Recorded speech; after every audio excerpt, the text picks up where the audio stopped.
Raj, there's been a lot of talk about the legalization of marijuana, but our story isn't about what's being grown, but how and where.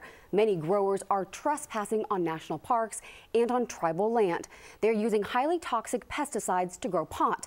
The effects are real and deadly. Flying high above some of the country's most well-known national parks. That's not going to be on this road. Sequoia and Kings Canyon, just south of Yosemite. But look closely and you'll see it.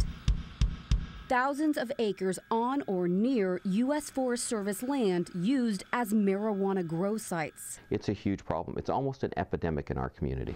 An epidemic with destructive effects that now goes beyond the politics of pot. So what we know is there's a massive use of toxicants out there. I know that they're specifically targeting animals. Anything that can kill a bear is going to kill me as well.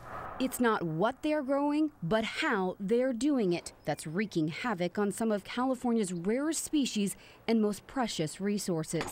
Here is well over 1,000 pounds of marijuana. This is the new ground zero for marijuana cultivation in California. 454 grams. So far this year, the Fresno County Sheriff's Department has identified more than 500 grow sites and seized more than 2,400 plants. And roughly 500,000 plants were found on national park land statewide. Other sites were discovered just outside public land. How far are we from federal land, public land? Just over that hill. Lieutenant Rick Coe heads the Marijuana Eradication Task Force for the county. We followed along as his team discovered shotguns, ammo, nearly 300 plants, and the poisons used to protect them. Natural?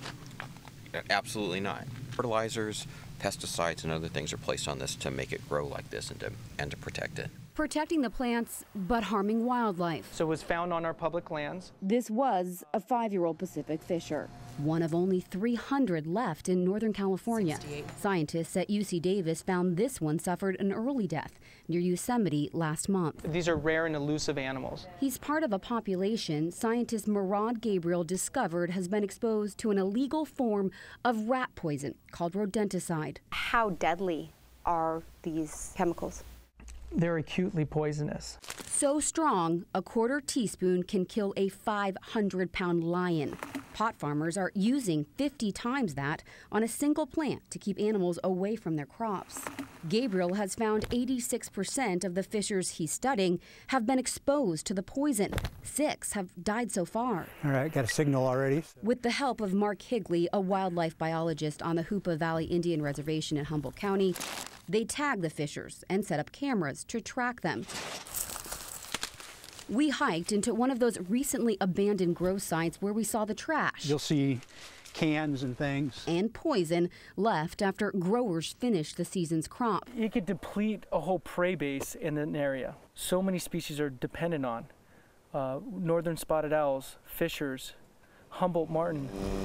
Last year, a government task force spent $23 million hunting down and seizing marijuana plants on public land in California, but little funding is set aside for the cleanup, and that could have effects even beyond the wildlife for years to come. What happens when it goes downstream? Basically flowing in with the water, and then it's picked up by those species that can use it the most readily. Well, I don't want to drink out of the creek now and come home and not wake back up. Hoopa Valley Tribe member Dawn Blake lives on the reservation located near Eureka.